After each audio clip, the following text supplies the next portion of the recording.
அன்பான மக்களே, இன்று தமிழ்நாட்டுடைய மிகப்பெரிய ஆபத்து என்ன தெரியுமா?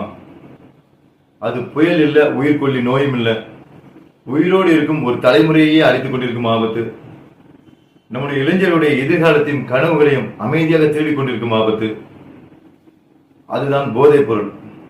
அந்த போதைப் பொருள் எங்கிருந்து வருது, யாரு கொண்டு வராங்க, எப்படி நம்ம பகுதிக்குள்ள வருது, இதெல்லாம் கண்டுபிடிப்பதற்கும் தடுப்பதற்கும் தமிழக காவல்துறை, போதைப் பொருள் தடுப்பு பிரிவுகள் மற்றும் சட்ட அமலாக்க அமைப்புகளின் முக்கிய பொறுப்பு.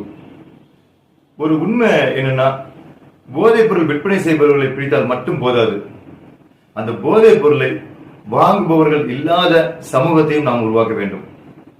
அதற்காக பெற்றோர்கள் விழிப்புடன் இருக்க வேண்டும், ஆசிரியர்கள் கவனத்துடன் இருக்க வேண்டும், இளைஞர்கள் உறுதியுடன் இருக்க வேண்டும்.